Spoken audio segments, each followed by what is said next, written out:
Hi everyone, I'm Luciano, and I need to get this off my chest because I honestly don't know how I ended up in the middle of such a ridiculous, infuriating family situation. I'm 19, just started college, and I always thought my family would at least pretend to support me. Turns out, that's the kind of optimism that gets you blindsided. It all started on move-in day. My brother, Elliot, had been hyping this up for months. College is going to be amazing, he told me while tossing his brand new laptop on the kitchen table. It wasn't just any laptop. It had all the bells and whistles, the works, and Dad practically beamed as he clapped Elliot on the back.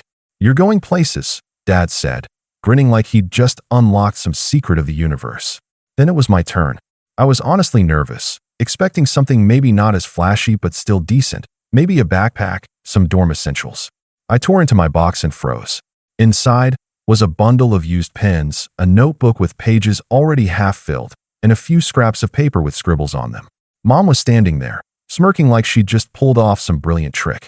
"You should be grateful," she said casually, as if that explained why my gift could have been anything from a yard sale clearance to leftover office supplies. Elliot snickered behind her. "Guess some of us aren't meant to get ahead," he said, and my stomach sank. I smiled, nodded, and quietly carried the box up to my room. I didn't say a word, but inside, I felt that familiar heat of being dismissed, minimized, and overlooked. By the time I closed my door, I was already thinking about packing more than just my things. The first few days at college were a blur of new faces, registration, and trying to act normal while carrying that dull, heavy weight of family expectation, or lack thereof. Meanwhile, texts from home started piling in. Elliot sent one asking how I liked my pens. Dad sent a vague, patronizing message about hard work paying off eventually, and Mom, of course, had some helpful advice about being thankful. I didn't respond.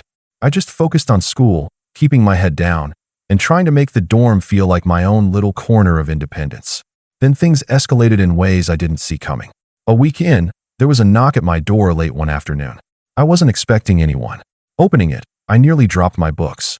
There they were, Mom, Dad, and Elliot, standing in my tiny dorm hallway with that same smug expression Mom always wore when she thought she had me figured out. "Luciano, we need to talk," Dad said, crossing his arms. Mom glared like she'd caught me in some unspeakable act, while Elliot leaned against the wall, clearly enjoying the show. "What's this about?" I asked, trying to sound calm even though my chest was pounding. "You've been distant," Mom started, her tone sharp. "We just want to understand why you're acting like this. Why aren't you grateful for what we've given you?" "Grateful? Right. Because the box of used pens was somehow supposed to make me feel appreciated or loved." I took a deep breath, trying to figure out how to explain that it wasn't just about the pens, that it was the pattern, the constant comparison to Elliot, the way I was expected to quietly accept less while he got everything handed to him. But before I could say anything, Dad stepped forward, voice rising slightly. "Look, you're going to need to understand that this is all for your own good. We've done what we could," he said, and I could feel that tension in the air, like a storm just waiting to break. Elliot snickered again, clearly loving every second of this. Mom's smirk deepened. It was one of those moments where I realized they weren't here to talk. They were here to assert control, to make me feel small, and to remind me where I stood in the family hierarchy. And that's when I made my decision. I didn't respond with anger. I didn't beg. I nodded slowly, calmly, and quietly started packing. Not just my things, but everything I had planned to leave behind. I wanted them to watch me step away, to see that I could walk out of the dynamic they thought they controlled. As I zipped my bag, Dad's voice cracked through the tension again. "Luciano, this isn't how families behave. You can't just..." But I didn't finish listening. I kept packing, feeling a strange mix of fear and relief. It was at that moment, as the door closed behind me with a soft but definite click, that I knew this wasn't over. Far from it. And deep down, I knew that what came next would change everything. But I had no idea how far they would go to try and stop me, or what lengths I would have to go to make them understand that I wasn't the one being unreasonable. I ended up staying at a friend's dorm that night. I couldn't face my own room, knowing that the same walls that had felt like my only safe place were now a reminder of how my family treated me. I laid awake, staring at the ceiling, listening to the muffled sounds of the campus outside, trying to make sense of what had just happened. I'd always known my parents favored Elliot, but seeing it in that concentrated, deliberate way, right in front of me, was something else. A mix of anger, disappointment, and a strange kind of determination started to take root in my chest. The next morning, I didn't go back to my dorm. Instead, I spent the day wandering the campus, thinking through what I'd do next. I had bills to figure out, books to organize, and professors to meet, but all I could think about was the injustice of it all. Elliot had a room full of new gadgets, supplies, and gear that would make his first semester smoother, while I was left with scraps of other people's belongings and my parents' thinly veiled disdain. A few days later, the text started. Not just from my family, but from Elliot specifically. He sent a string of messages. Did you ever get those pens to work? Mom says you're being dramatic. Can't believe you're still sulking about this. I ignored them all, but I could feel the tension building. My parents were clearly egging him on, enjoying the little game of reminding me I was less than their golden child, even if they didn't call it that outright. Then, things escalated in person. About a week after move-in, I was at the cafeteria when I saw them walking toward me. I froze. Dad's posture was stiff, Mom's lips curved into that smug smile I was beginning to recognize as a weapon, and Elliot was trailing slightly behind, arms crossed, clearly waiting to see the show. Luciano, Dad called as he approached. His tone was firm, the kind that made me pause instinctively. I swallowed hard. Hey, what are you doing here? We need answers, Mom said before Dad could even continue. She didn't even try to be polite. Her voice was sharp, commanding, like she was used to people bending to her will without question. Why are you treating us like this? You're in college now. You should be happy and grateful. Instead, you've gone quiet, distant, ignoring messages, and she trailed off, letting the silence hang like a weight. Because I feel like I don't exist to you, I said, my voice quieter than I wanted it to be. Everything is always about Elliot. He gets everything. And I get leftovers. I get pens and scraps of paper. That's not support. That's not guidance. That's making me feel small, like I'm not worth investing in. Elliot snorted. You're dramatizing everything. It's pens, Luciano. Pens. Stop acting like it's the end of the world. Dad's face tightened. Elliot's right. You're blowing this out of proportion. We've given you opportunities, and this is how you respond. Mom tilted her head. You're making this about material things when it's really about your attitude. You need to learn gratitude. I wanted to scream. I wanted to shake them and make them see what they were doing. But instead, I took a deep breath, keeping calm, keeping measured. It's not just about pens. It's the pattern. It's the favoritism. It's the constant comparison. You treat me like an afterthought, like I'm supposed to be grateful for scraps while Elliot gets everything. That's not gratitude. That's manipulation. They all froze for a moment, the weight of my words hanging in the air. And then, predictably, the rebuttal came. Dad stepped closer, lowering his voice, trying to sound reasonable. Luciano, this isn't manipulation. You're just misreading our intentions. We want the best for you. Elliot's gifts don't mean anything about how we feel about you. You just need to adjust your perspective. Mom nodded, adding her own pressure. You're young. You're in college. This is a learning experience. You need to stop thinking about what you don't have and focus on what's in front of you. But their words didn't land. I felt a surge of clarity. This wasn't about perspective. It was about control. It was about teaching me my place in the family hierarchy, and I had no intention of accepting it. I knew I needed to step away completely. Not just for a few days, not just emotionally, but physically and strategically. That night, back in my friend's dorm again, I started planning. I pulled out a notebook, scribbled lists of things I needed, budgets, long-term goals, everything I could do to make sure I would not just survive but thrive on my own. I didn't just want independence. I wanted leverage, power, and the ability to confront them in a way they couldn't ignore or dismiss. Over the next week, I quietly worked behind the scenes, building my own support network at school, setting up accounts, and connecting with people who could help me. My parents, of course, called repeatedly. Elliot sent more messages, dripping with mockery. Each time, I ignored them, letting the silence do the work that words couldn't. Then came the first major escalation. One evening, I was sitting in the common area, working on a project, when the dorm director came up to me. She looked concerned. Luciano, are you expecting visitors? There's a family here asking to see you. They said it's urgent. I felt my stomach drop. Family? I asked cautiously. Yes. They said it's my responsibility to make sure you get the message, she said, glancing toward the window. I knew, the moment she said it, that my parents weren't just going to ask questions politely. This was going to be a full-blown confrontation.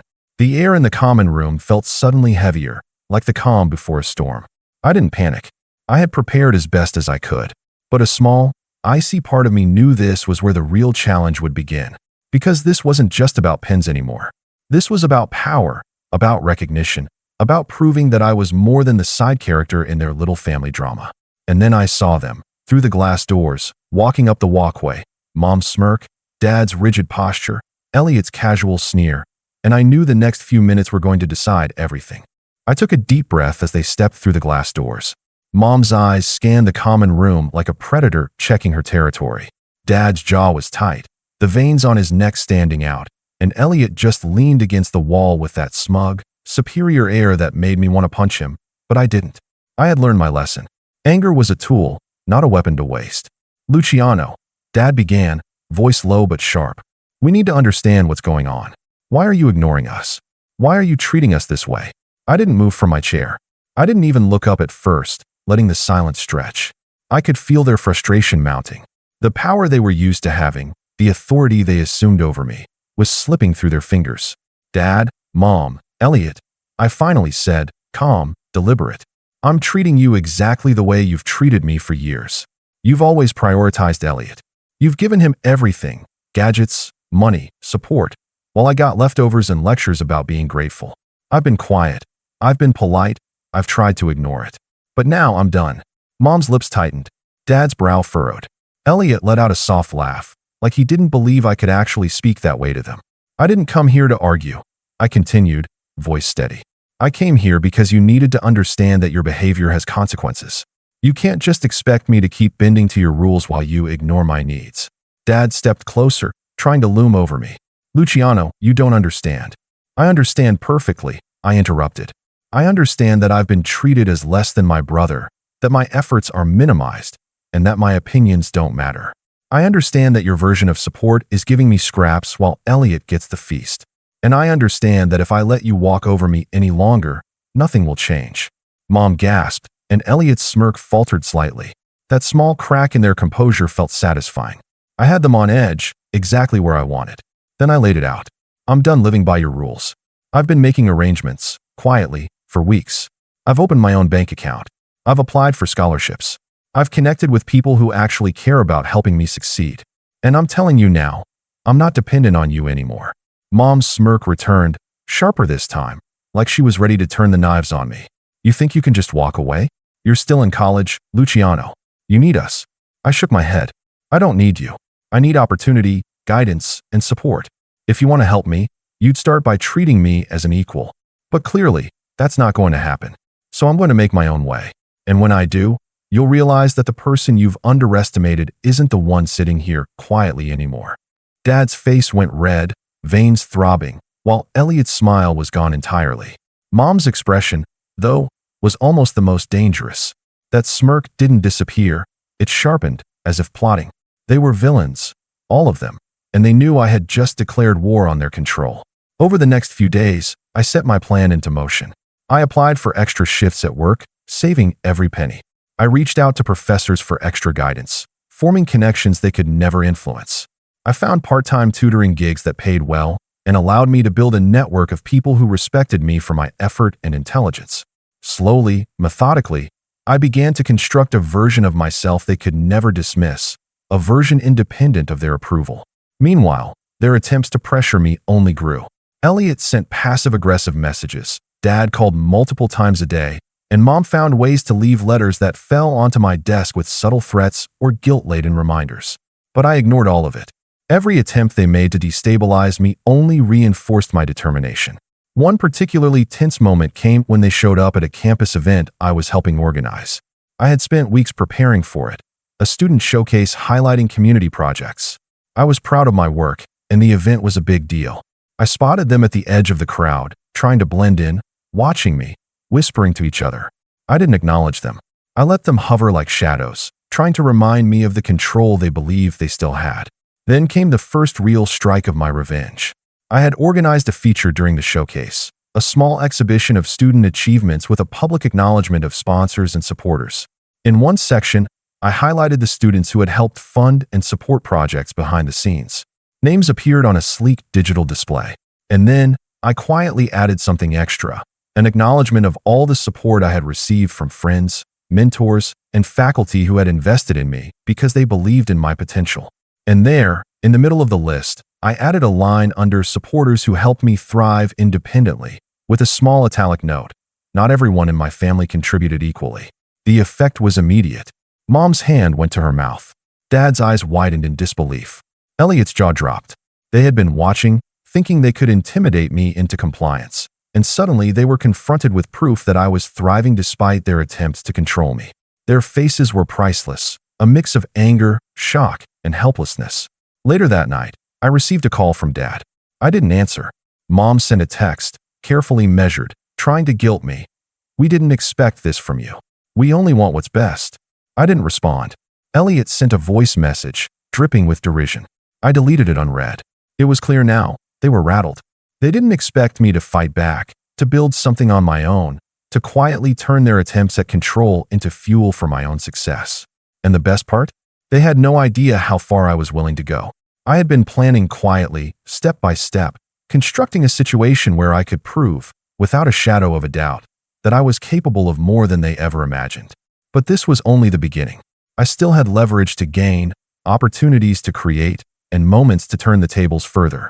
The seeds of my revenge were planted, and now, every interaction, every text, every call from them would serve as a reminder that I wasn't the child they could manipulate any longer. And that's when the next escalation happened.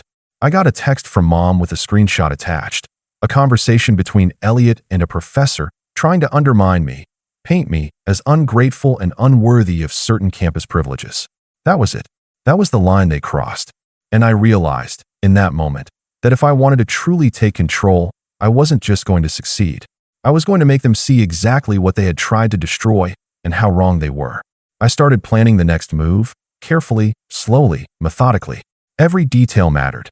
Every interaction they tried to manipulate me with became a tool for my strategy. And deep down, I knew that when it all came to a head, the result would be unforgettable. The next few weeks were quiet on the surface, but underneath, I was orchestrating everything. I refused to respond to any of their calls or messages. I kept excelling at school, taking on projects that gave me visibility and credibility, and quietly documenting every instance of favoritism, every attempt by my parents or Elliot to undermine me. I knew that if I wanted this to be more than a personal victory, I wanted them to see, finally, that they could not control me. I needed proof. The breakthrough came when the Student Council announced funding opportunities for on-campus initiatives. They required letters of support and demonstrated community backing. I already had that backing in spades: friends, mentors, professors who knew my work ethic and talent. My parents, of course, assumed I would fail without their interference. I submitted my proposal, complete with a polished report showing my independence, achievements, and the contrast between my support network and the hollow support my family offered. A week later, I got the acceptance email, full funding for my project, recognition in the campus newsletter, and a public acknowledgement ceremony. I smiled to myself. This was my stage. This was where I would let them see, in no uncertain terms, what they had underestimated. On the day of the ceremony, I intentionally left the front row of seats empty. The faculty called my name, and I walked onto the stage to accept the award, the entire room applauding. Just as planned, the display behind me highlighted the key supporters who made the project possible. And then, in a subtle but deliberate move, I added one more supporter, my family, who doubted me and underestimated me at every turn. I heard a gasp from the back. I didn't have to look. Mom, Dad, and Elliot had arrived unannounced, trying to witness my supposed failure. Their faces were a mix of shock, anger, and disbelief. Mom's smug confidence was gone, replaced by a flicker of panic. Dad's jaw tightened, and Elliot's usual smirk had vanished entirely. They realized, finally, that I had thrived without them, that I had succeeded despite their constant undermining. After the ceremony, they cornered me outside, in the campus courtyard. Dad tried to regain control. "Luciano, this isn't how families behave. You need to." "Stop," I interrupted calmly. "This isn't about behavior. It's about reality. You treated me as less than, you mocked my efforts, you expected me to be grateful for scraps while Elliot got everything handed to him. I've succeeded without your help. I've built a life where I can thrive on my own, and there's nothing you can do to take that away." Mom's face went pale. "Luciano, you're being ridiculous. You're exaggerating." I shook my head. "No, I'm being truthful. And the truth is, you are not the supporters you think you are. You've been villains in my story, and now, the world can see that your influence is irrelevant. Elliot opened his mouth to say something, but I didn't give him the satisfaction. I walked away, head high, confident in the knowledge that I no longer needed any of them. In the weeks that followed, I solidified my independence. I moved fully into my own apartment near campus, funded entirely by my own work and scholarships. I built a network of friends and mentors who genuinely valued me, and I refused every attempt from my parents to insert themselves into my life. Every text, call, or message from them was ignored, documented, and stored, proof of their entitlement and attempts at manipulation. Eventually, I learned that my success had reached home. My parents were furious. Dad called multiple times, demanding explanations, trying to shame me into apologizing. Mom tried subtle guilt trips through letters and messages. Elliot made snide remarks at family gatherings, expecting me to respond. I did none of it. Their frustration was obvious to anyone who saw them. The family dynamic had shifted completely. I was no longer a passive player in their narrative. The final moment of closure came when I received a campus newsletter. My project had been featured as an exemplary initiative, and the article included a quote from me. Support is meaningful when it's earned, not given unequally. True mentorship and belief in someone's potential can make all the difference. I smiled as I read it, knowing exactly who that message was directed at. My parents never apologized. They never acknowledged the favoritism or their behavior, and I didn't forgive them. They were the same villains they had always been, and I had no intention of letting them manipulate me again. The difference now was that I was untouchable, financially, academically, and emotionally. I had rewritten my role in the family story entirely. Today, my relationship with them is minimal. They attempt to reach out, but I keep boundaries firmly in place. Elliot continues to act smug in family settings, but I have learned to observe without reacting, enjoying the knowledge that he will never have the leverage over me that he once did. My parents' attempts at control are meaningless. They have no power here. I succeeded not just in spite of them, but because I refused to let their entitlement define my life. I built a future on my own terms, with people who actually believe in me. And while they remain villains in my story, I am no longer a victim in theirs. Thanks for watching. Share your thoughts in the comments. If you like this story, don't forget to like and subscribe for more content like this.